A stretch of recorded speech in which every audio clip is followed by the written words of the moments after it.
Episode number 22.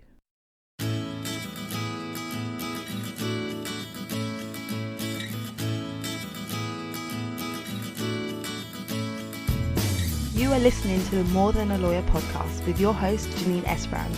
I'm here to help lawyers and mums to thrive in their careers and motherhood. I share tips, strategies, and inspirational conversation with awesome women to help you reduce the struggle in your juggle.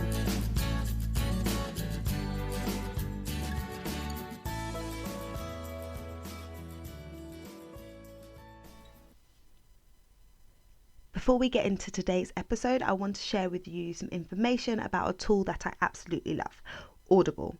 If you're anything like me, you love to read books and learn new things, and you probably have loads of books on your reading list, but finding the time to read those books is a problem. You're busy with work, you're busy with children, you're busy with projects, so sitting down to read through the pages of a book seems like a bit of a luxury. So if that's you, I encourage you to check out audiobooks with Audible. You can download the books to your phone or your desktop, and you can listen to them while you're doing other things. So when you're doing your chores, when you're driving, commuting, playing with your baby, playing with your children, whatever it is you're doing, you can still read books and take in awesome information. It's absolutely fantastic, and it's been a game changer for me since I signed up for a membership a few months back. I've read so many amazing titles and learned so much. So I've partnered with Audible to give my listeners a free 30-day trial. So you can download a free book and you can choose from a range of titles in their expansive library. And all you need to do is head over to www.lightboxcoaching.com/audible to sign up for your free trial. Hello, welcome to the show. I'm excited to be here with you today and to be introducing you to our guest, who is an amazing woman. She's a lawyer, a mother, a diversity champion, a TEDx speaker, a board member, and so much more. Funked Abimbola has a really interesting and inspiring story, and we're going to be diving into that today. She shares with us her journey into the law and the challenges that she came up against in the early years. She told me about, and she's telling you about, how she made 150 cold calls in the space of 2 weeks in order to secure the placement that she needed to qualify as a lawyer. Now that is dedication. We also dive into how clear boundaries are the key to her managing motherhood with all the other demands on her time. There's just some really golden nuggets in this interview, and I'm sure you're going to be as inspired as I was. So without further ado, let's jump right in. Hi Funked, thank you so much for being here today. It is a privilege to have you on the show. It would be great if you could introduce yourself to our audience and tell us a bit about yourself. Of course. Thank you very much for having me, Janine. So my name is Funked Abimbola. I am a senior solicitor working for a very large company, the world's largest biotech company. My role there is as general counsel. So I am the senior lawyer on site. And I also have financial compliance responsibilities as well, newly acquired since January of this year, which is very, very unusual for a lawyer. But again, just a really good way to carry on developing as a senior leader.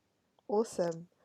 So can you tell us a bit, there's so much I want to speak to you about, but firstly, can you tell us a bit about your kind of journey to getting to this position? Because I know you've been practicing law for a long time now, and you've had a number of different roles in different settings. So can you share a bit about the background and your journey to this current position?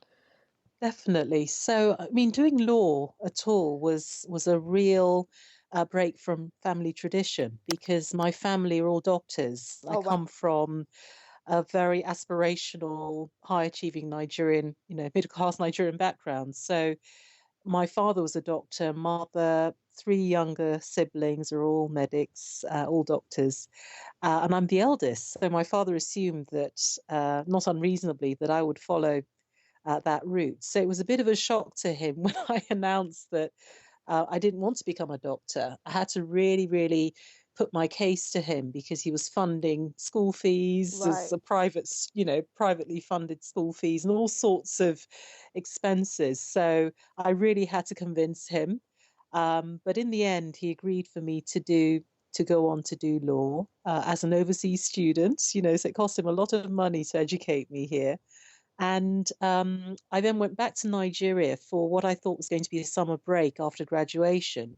And I ended up staying there for almost 3 years. Oh, wow. Okay.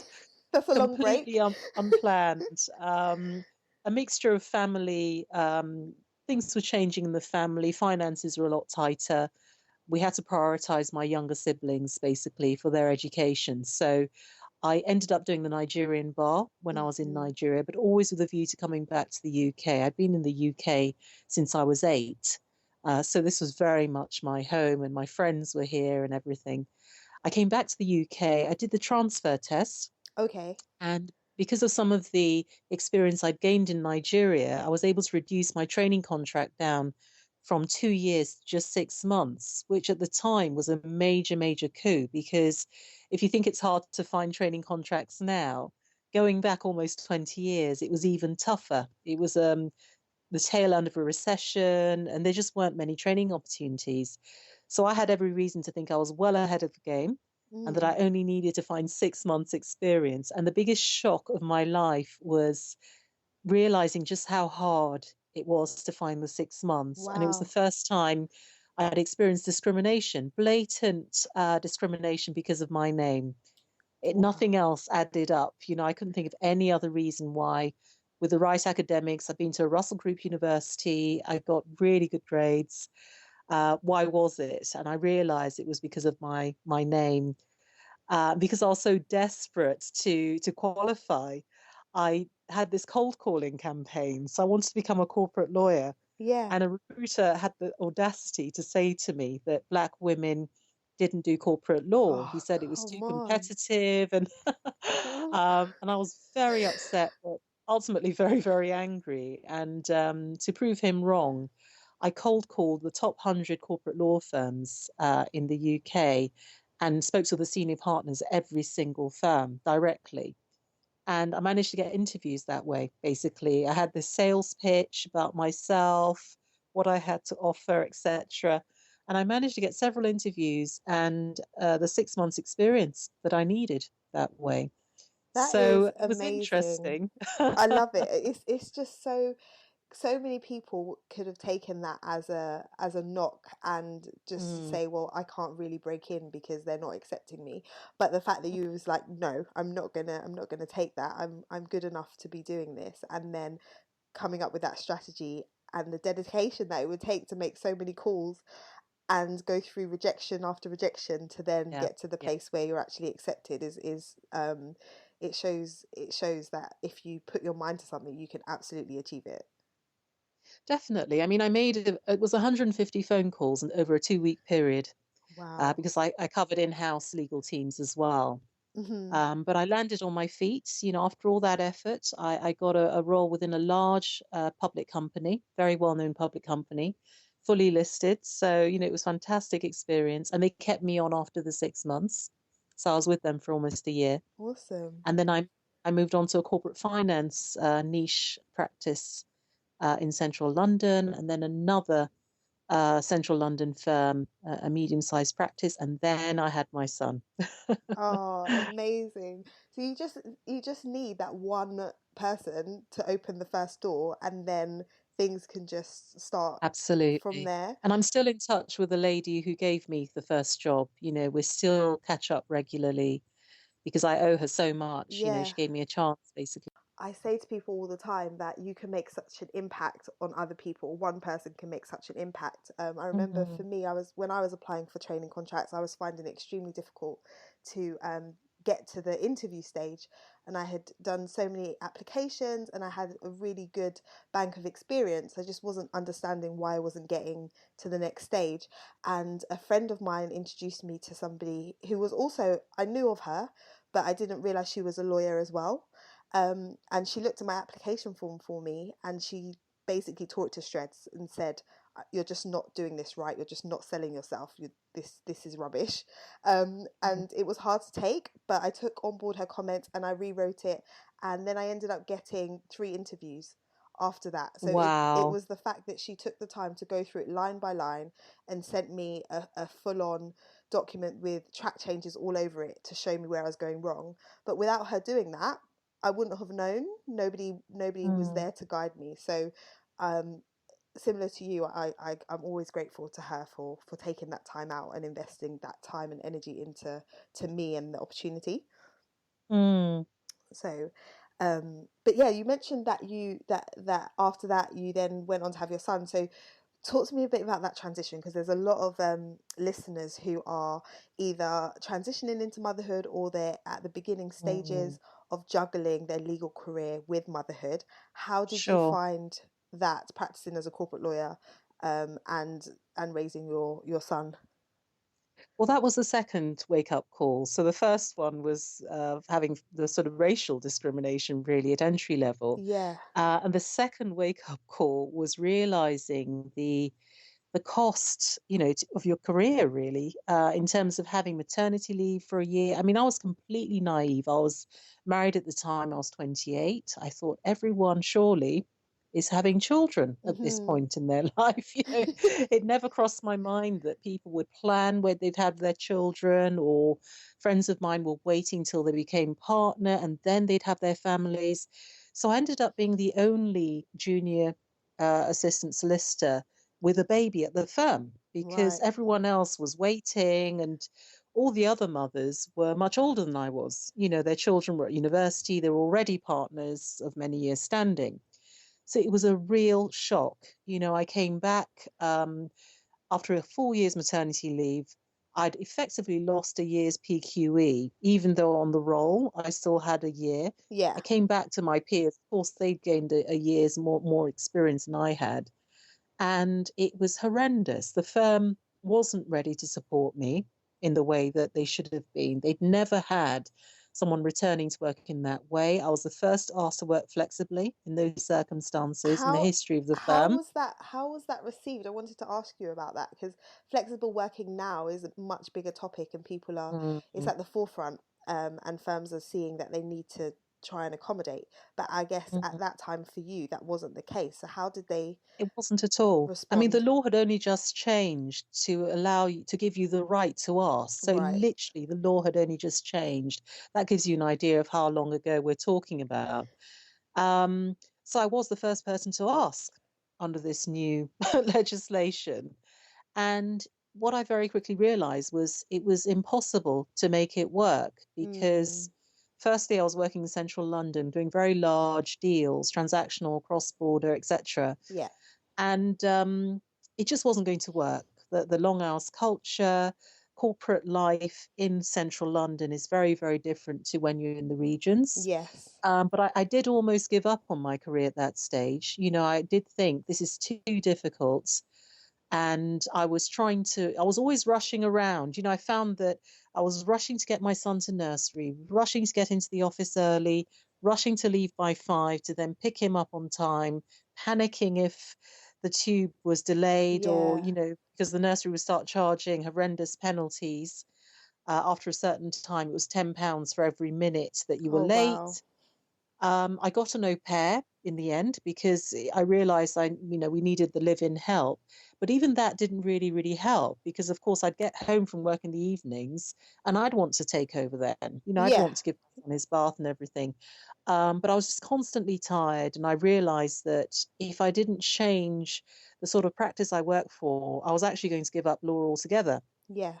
So I made one of the best moves ever to move out to the regions. Mhm.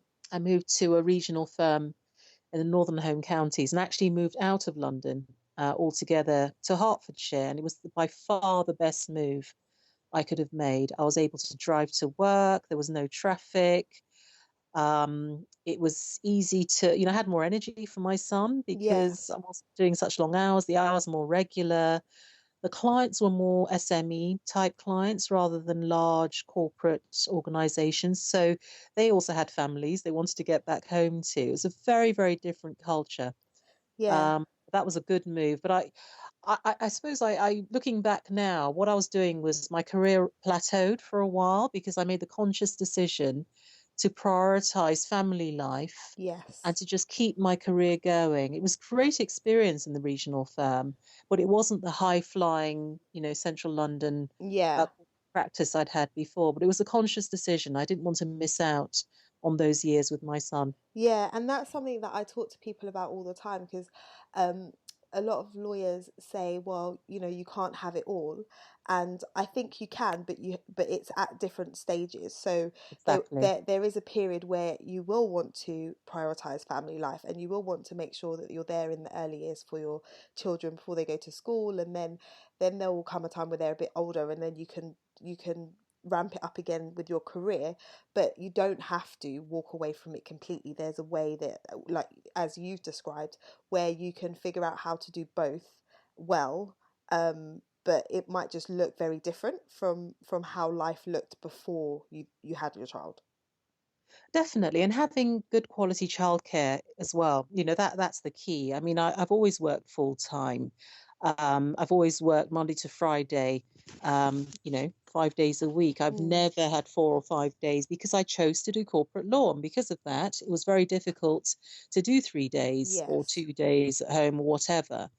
Um, but the quality childcare and live-in help, if you can have it, I think is by far the preferred option. When yeah, your child is ill, for example, and the nursery phones and says you need to go and pick up your child, I actually realized how unfair that was on my colleagues. If I kept having to disappear and, to pick up a child, I thought if I have someone living in, they the au can, pair can go and pick him up, man the fort for a few hours, and then I can get home and take over. And that, again, was the choice I made. It's not for everyone, yeah, but I realized that that was a choice that I could actually live with at the time. yeah. It totally makes sense, and I think it takes that taking a step back and just thinking about, well, what's going to work for me and my family, and you know Exactly. what I want, and then pursuing that. So not necessarily thinking, well, you know, I must go the nursery route or I must go the nanny route. It's what's going to work for you and what sits well Exactly. with you Exactly. as a family. So um yeah, that's awesome. And then so you went from there to then going in house. How did you I did. find the transition from private practice to in house? I've made that transition myself after having my son because I was working Mm, in corporate law, and then after I had him and went back, I decided to move in house, and it's a very different way of working it and is. a very different um, approach to practicing law, and I really enjoy it. I love it. I love the fact that you Mm, get so close to the business and hmm. the kind of more thinking about the risk element as opposed to just the law. So Sure. how have you found it? And you've been working in house for a long time now, so For a long time. Yeah. Well, I started off in house, of course. The 6 months, experience to qualify was actually in house. yeah. So that's where I started. But I much prefer it. I mean, for me, it was very important to work for a life sciences company. I work for a biotech company because of my the history in Oh, the I see. family. Yes. I'm surrounded by doctors, and medicine's very much a part of our lives. So for me, I found even in corporate practice, in private practice, I was advising lots of healthcare clients because I really understood the way the NHS worked and Right. things like that. So for me, it was perfect to move to my current organization because law and medicine could finally meet Mm, and I could have both combined. So the transition wasn't bad for me. It was a very welcome change. I prefer the pressures I have working in industry compared to the constant pressure to bill yes. in private practice, which I think rewards inefficiency because you just record time. There's so much pressure to have chargeable time on the clock, to Yes. write off as little time as possible, and so on. What you find in house is that there's much more of a focus on personal development Mm, as being a core part of your overall development and leadership training. And because it's commercial, it's a truly commercial environment, you get very, very involved with the strategy and driving that forward. I'm on a senior board level yeah. in the organization as well, so you get to see that helicopter view of the organization. It can be challenging to manage expectations. I think you're very accessible in house. Mm-hmm. So, where you could sort of hide when you're in private practice, if you saw the phone number flashing and it was a client you weren't that keen to talk to, at that moment in time, you could actually ignore the phone and call them back. Of Yes. course, if you try that in house, the person will show up They'll physically just at come your to your desk. desk. Yeah. I know that's true. Or follow you into the toilets, which happens to me all the time because people catch me as I'm rushing to the loo and think if I It's a good grab her now, time. I can get some quick advice. I mean, it's ridiculous, but there you go. Yeah, it's great, and I love the fact that you've been able to kind of blend your interest in the in the medical field, and that area of your life and your family history has combined with the legal side. Because I think sometimes as lawyers we think, okay, I'm a lawyer, so I should be doing this, but actually you can find ways to blend some of your other passions into the work that you do on a day to day. And Mm. when you do that, I think it makes it for a much more enjoyable experience when you're practicing in an area that really lights you up, I guess. Definitely. And for me, being able to impact the lives of patients is amazing. It's wonderful that I didn't have to do medicine Oh yeah, to yeah, ultimately, get that aim. But that's what the organization's all about. It's a healthcare company.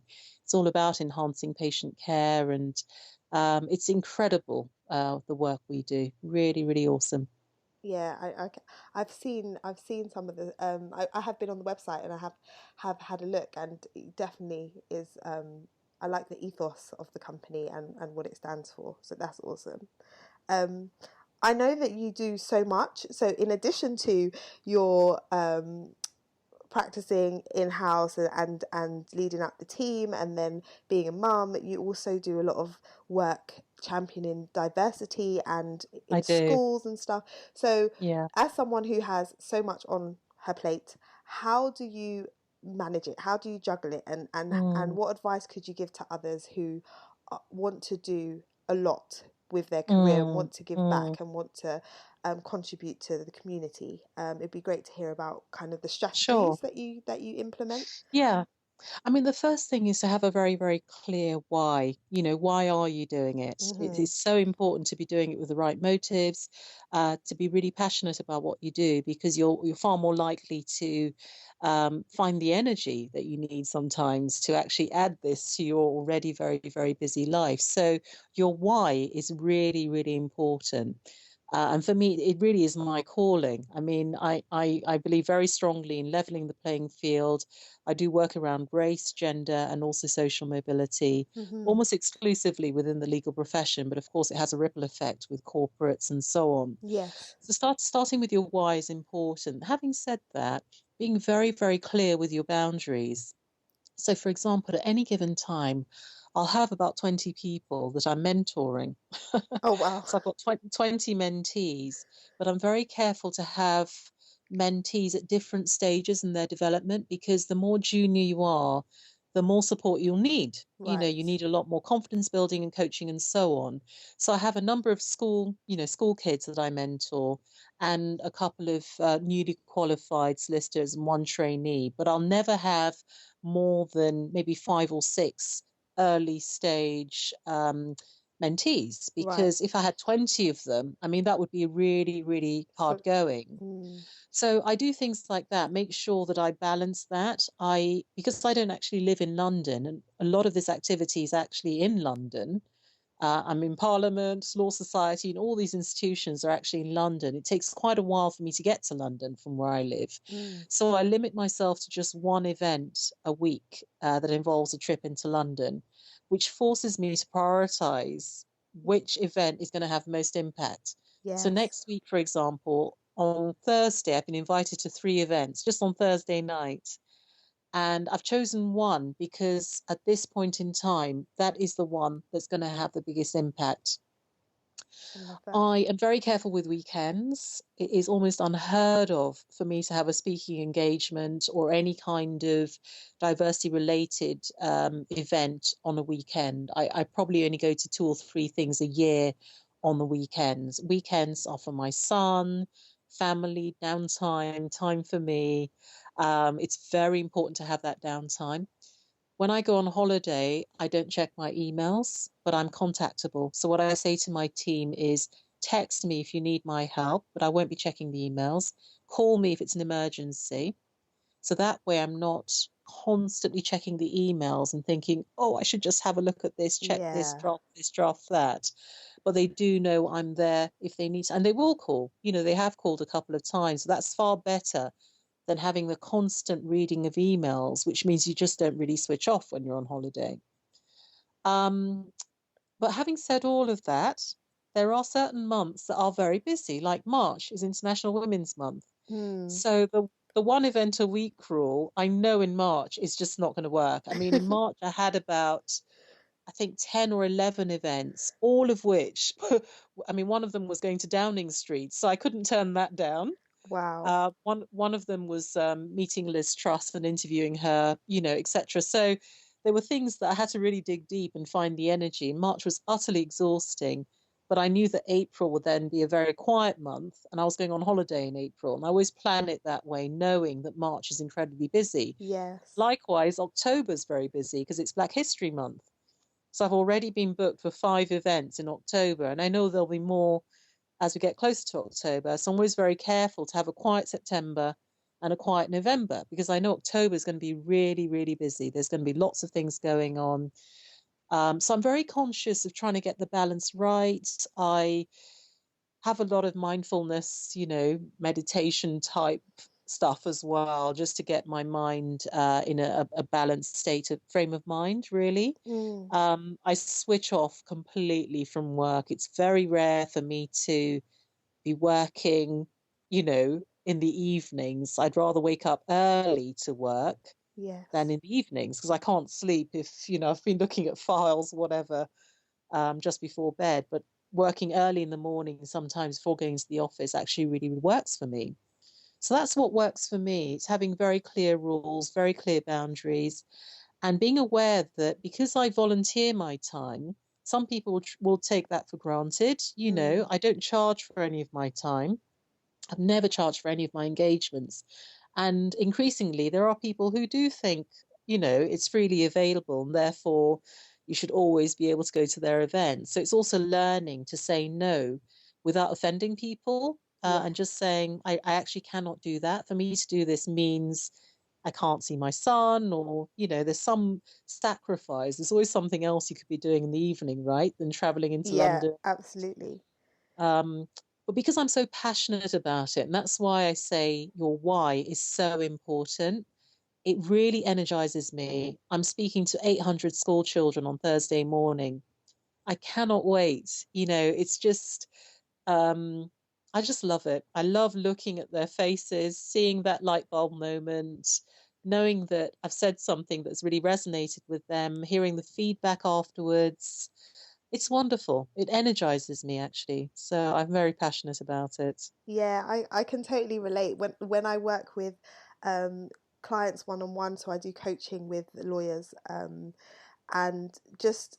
when you just mentioned that light bulb moment, it's amazing when you help someone to come to a realization that something's possible, and seeing them then process that and know that they're going to be able to act on that is so rewarding. You can't really describe it unless you've experienced it. So I know what you mean, um, and it's great what you all that you shared in terms of the tips and the strategies that you use are fantastic. And I think what jumps out at me is the fact that you're really clear with your boundaries, and when you set your boundaries, it's kind of a filter, so you know that if opportunities come up, you have to filter them through and realize that if you're saying yes to one thing, you're saying no to something else.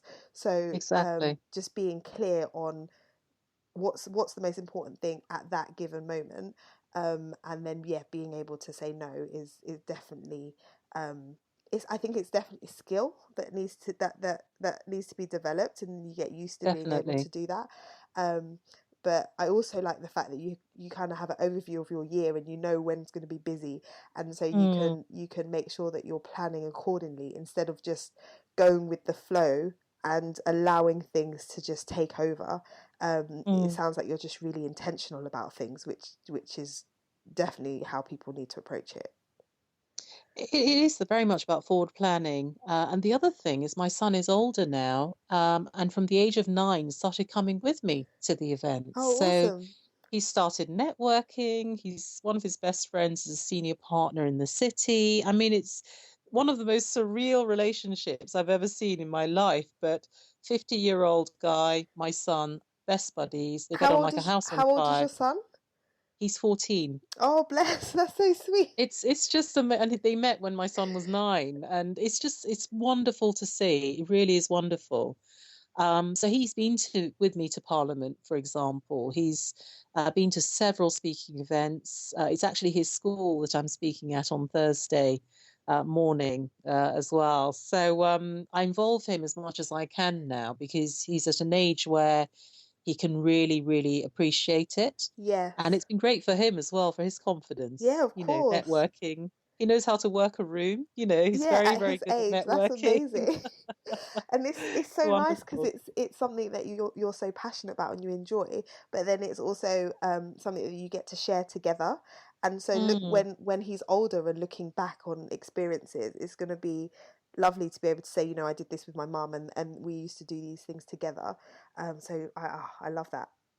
I think it's so easy to compartmentalize our lives and feel like, well, I'm in mummy mode now and I'm doing my volunteer stuff and I'm doing work stuff, but it doesn't always have to be in separate categories. So that's really nice to see and And what's exciting. amazing is he signed up to He for She, UN Women's Yeah.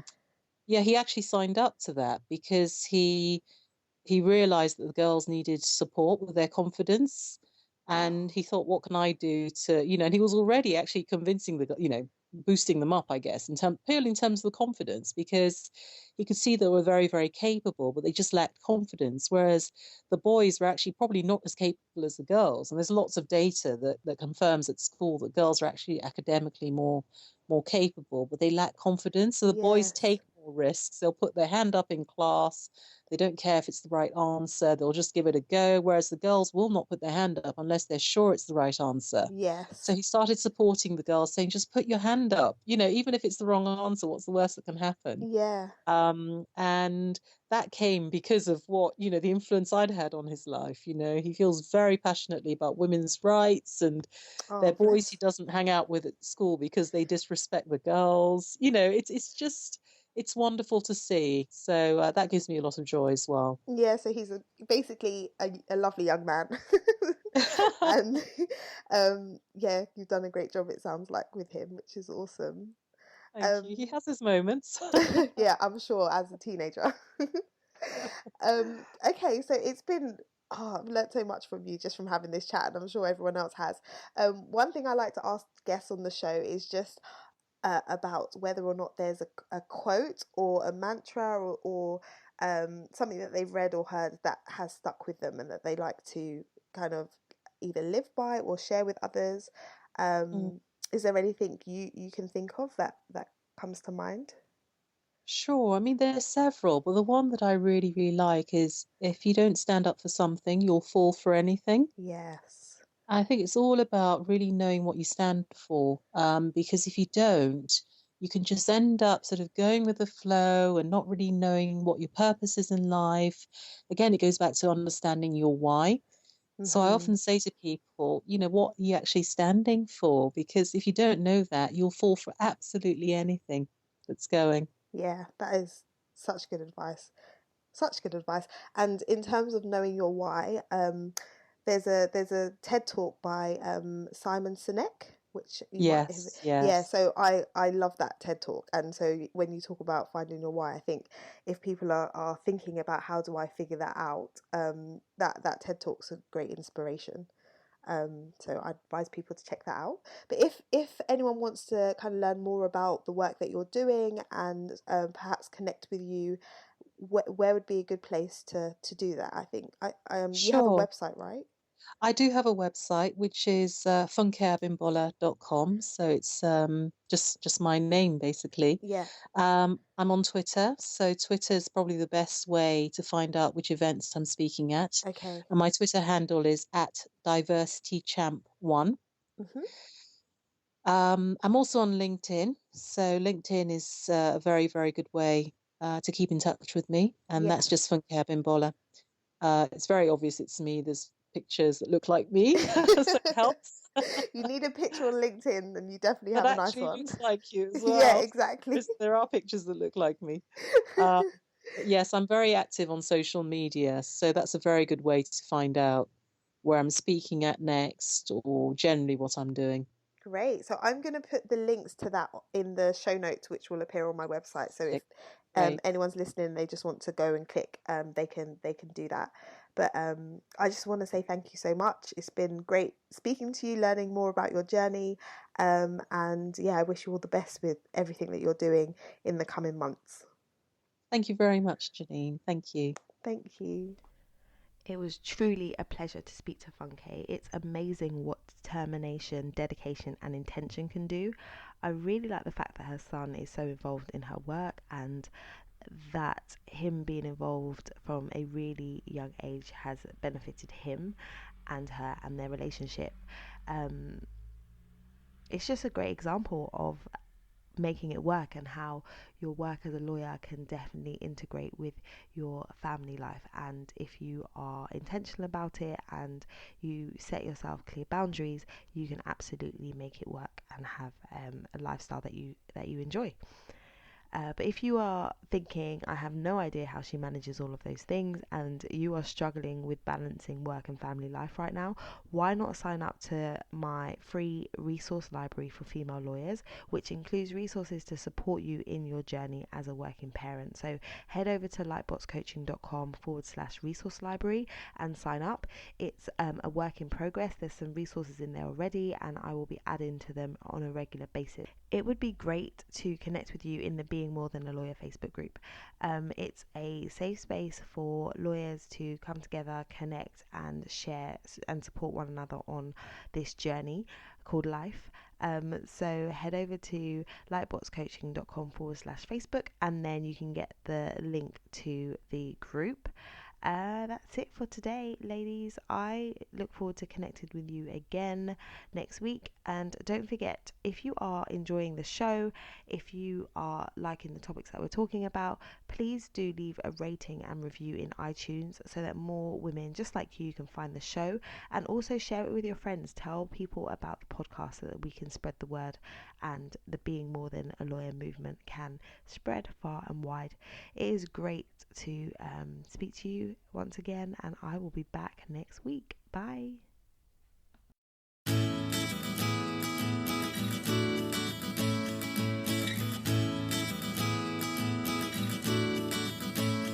The More Than a Lawyer podcast features music by Ben Sound.